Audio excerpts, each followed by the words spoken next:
Hello. तो यहाँ पे देखिएगा बैंक निफ्टी का जो चार्ट है ना वो लगा के रखा हुआ है। अभी यहाँ पे ये वाला जो जोन है, अगर इस जोन के अंदर आपके पास एक पीई का पोजीशन होल्डिंग में है तो फिर आपको क्या करना चाहिए? क्या आपको ये पोजीशन को एग्जिट करना चाहिए या फिर आपको इस पोजीशन को होल्ड रखते हुए और भी प्रॉफिट के लिए यहाँ पे वेट करना चाहिए?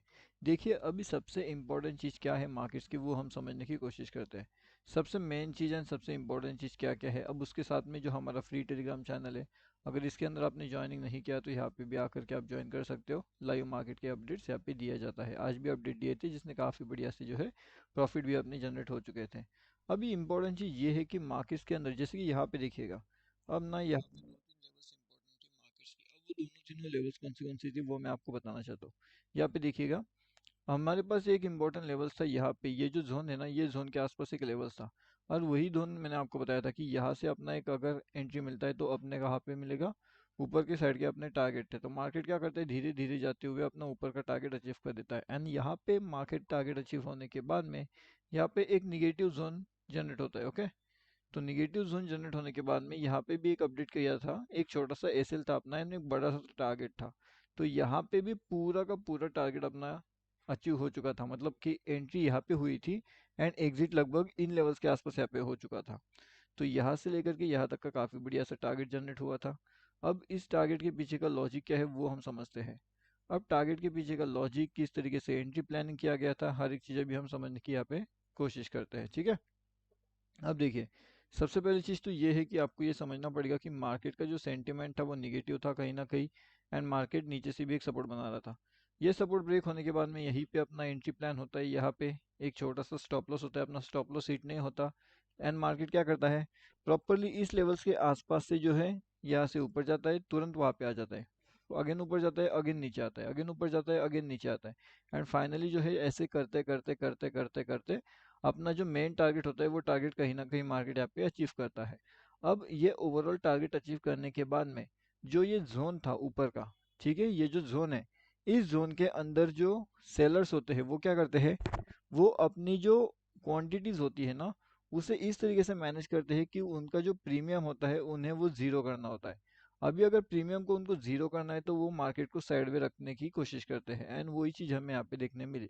अब जब इनका प्रीमियम लगभग जीरो के आसपास आ चुका था, तब ये लोग क्या करते हैं, ये लोग अपनी पोजीशंस को जो है क्विकली एग्जिट करते हैं। एंड जब ये पोजीशंस को एग्जिट करते हैं तो मार्केट एक तुरंतली एक डाउनफॉल या फिर एक अपर साइड का मूव देने के लिए रेडी होता है। लेकिन जो कि यहाँ पे अपर साइड का टारगेट ऑलरेडी अचीव हो चुका था, तो मार्केट को कहीं ना कहीं एक डाउनफॉल का एंट्री प्लान किया जा सकता था। अब वही डाउनफॉल के एंट्री के अकॉर्डिंगली अगर आप देखोगे तो मार्केट बिल्कुल कंटिन्यूअसली नीचे की ओर आया एंड काफी बढ़िया सा जो है डाउन साइड का भी प्रॉफिट दे दिया। अब अगर मार्केट के अंदर कल के दिन के लिए हमें प्लान करना है कि मार्केट कल के दिन कैसे कर सकता है, मार्केट का कल का दिन का सेंटीमेंट क्या हो सकता है, तो फिर उसके लिए सिंपल सी लॉजिक हमें फॉलो करना पड़ेगा। पहला लॉजिक तो हमारा ये रहेगा कि मार्केट को कहीं ना कहीं इन दो लेवल्स के आसपास का एक सपोर्ट मिलना चाहिए। अगर इन दोनों लेवल्स का मार्केट को सपोर्ट मिलता है तो मार्केट कहीं ना कहीं एक अपर साइड का मूवमेंट यहाँ पे दिखा सकते हैं। ठीक है, अब यहाँ से अगर हमें ऊपर का साइड का मोमेंटम चाहिए तो कहीं ना कहीं मार्केट ये वाले टारगेट के लिए यहाँ पे जा सकता है ऊपर के साइड में। अब यही बात अगर मार्केट इन लेवल्स के आसपास कहीं पे ओपन होता है, तब मार्केट क्या करेगा, वापस डाउनफॉल आकर के सीधा सीधा यहाँ से डाउनफॉल कर सकता है। तब हमारे पास ये लेवल्स काम नहीं करेगी। क्यों नहीं करेगी? क्योंकि यहाँ पे एक ट्रैपिंग मोमेंट ऑलरेडी जनरेट हुआ होगा। ठीक है, अब उसी तरीके से अगर मार्केट का सेंटीमेंट थोड़ा और चेंज हो जाता है एंड मार्केट का लेवल्स कहीं यहाँ पे ओपन होता है, तो आप क्या करोगे, तो कहीं ना कहीं जो मार्केट का लेवल्स अगर यहाँ पे ओपन होता है तो मार्केट यहाँ से कंटिन्यूसली एक डाउनफॉल कर सकता है एंड मार्केट का डाउनफॉल के टारगेट्स मार्केट अचीव कर सकता है। अब यहाँ पे दो से तीन लेवल्स अभी आपको पता है, एक लॉजिक आपको पता है, चार पांच लॉजिक पता है। एंड अगर मार्केट कहीं पे यहाँ पे ओपन होता है तो फिर मार्केट यहाँ से कंटिन्यूसली ऊपर की ओर जा सकता है। ठीक है, आई होप अभी इतना तो लॉजिक आपको पता चल चुका है कि मार्केट कैसे कैसे काम करता है, मार्केट में लॉजिक क्या होने वाला है। सेकेंड इंपॉर्टेंट चीज, मार्केट ने क्या किया है, ट्रेंड लाइन के ऊपर नीचे घूम रहा है।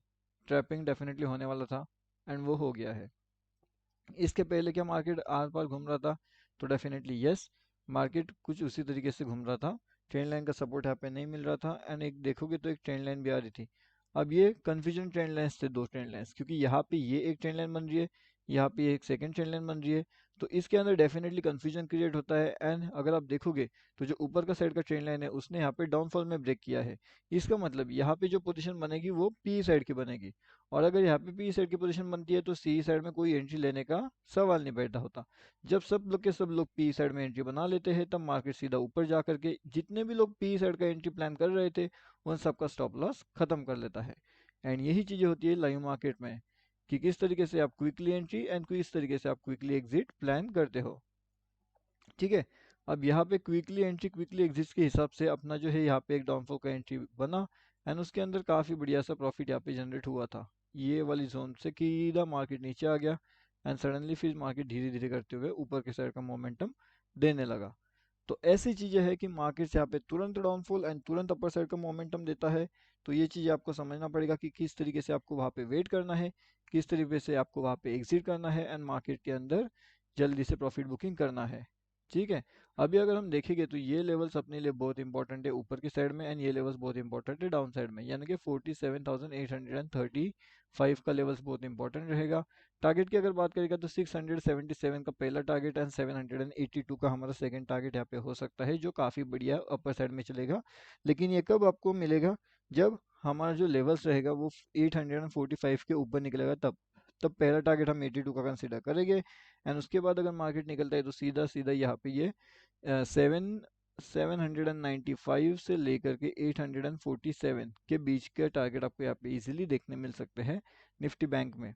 ठीक है। तो मतलब जिसके पास भी पीई का पोजीशन होल्डिंग में है, अगर मार्केट 48,042 के ऊपर निकलने की कोशिश करता है तब जाकर के हमें उसे एग्जिट करना पड़ेगा। एंड अगर उसके नीचे बना रहता है तब फिर हम 47,825 के टारगेट्स के लिए यहाँ पे डेफिनेटली वेटिंग कर सकते हैं, एंड वो टारगेट का अचीवमेंट हम यहाँ पे आने का कोशिश कर सकते हैं। ठीक है। तो ये दो लेवल्स इंपॉर्टेंट है वहाँ पे, तो आपको उन बातों को समझना पड़ेगा। एंड ऊपर के साइड से भी एक काफ़ी बढ़िया सेटअप बन रहा है, तो वो आप ध्यान रखिएगा। कुछ इस तरीके से मार्केट का मोमेंटम हमें यहाँ पे देखने मिल सकता है। उसके बाद एक और चीज़ यहाँ पे इम्पोर्टेंट है कि कहीं ना कहीं यहाँ पे अगर निफ्टी नीचे आ रहा था तो यहाँ पे बैंक निफ्टी सडनली ऊपर गया, एंड निफ्टी जब ऊपर जा रहा था तो बैंक निफ्टी नीचे आ गया। अब इसका क्या लॉजिक है, ये कुछ लॉजिक बहुत से लोगों को समझ में नहीं आया कि यहाँ पे अगर निफ्टी नीचे आ रहा है, बैंक निफ्टी ऊपर जा रहा है, बैंक निफ्टी ऊपर जा रहा है तो निफ्टी नीचे आ रहा है, ऐसा क्यों हो रहा था, इसका कंफ्यूजन मार्केट क्यों जनरेट कर रहा था, वो बहुत से लोगों को यहाँ पे समझ में नहीं आया। जिसकी वजह से आज सेलर्स ने अपना हाथ अच्छा खासा जो है यहाँ पे यूज कर लिया था। ठीक है ना। यहाँ पे देखिए नीचे नीचे आ रहा है, बैंक निफ्टी ऊपर ऊपर जा रहा है, बैंक निफ्टी नीचे आ रहा है, निफ्टी ऊपर जा रहा है। तो ऐसे कंफ्यूजन वाला मोमेंटम था, लेकिन फिर भी निफ्टी के अंदर अगर आप देखोगे तो 22,420 से लेकर के 22,500 का काफी इंपॉर्टेंट जोन रहेगा। अगर इस जोन के अंदर आपको मार्केट मिलता है तो आपको कम्प्लीटली अवॉइड करना चाहिए मार्केट्स को। इस लेवल्स के नीचे अगर मार्केट जाता है तब जाकर के आपको ट्रेड प्लान करना चाहिए, एंड आपकी टारगेट सीधा सीधा ये वाले लेवल्स 22,260 के आसपास हो सकते हैं। मतलब यहाँ पे निकलने के बाद में मार्केट सीधा सीधा यहाँ पे जो है धीरे धीरे अपने रेजिस्टेंस को ब्रेक करते हुए डाउनफॉल का मोमेंटम यहाँ पे कर सकता है। ठीक है। और इसके बीच में जितने भी सपोर्ट्स आएंगे सबको वो ब्रेक कर देगा, एंड जितने भी रेजिस्टेंस उसके बाद में बनेंगे उन सभी को ब्रेक होने के बहुत ज़्यादा चांसेस रहेगा।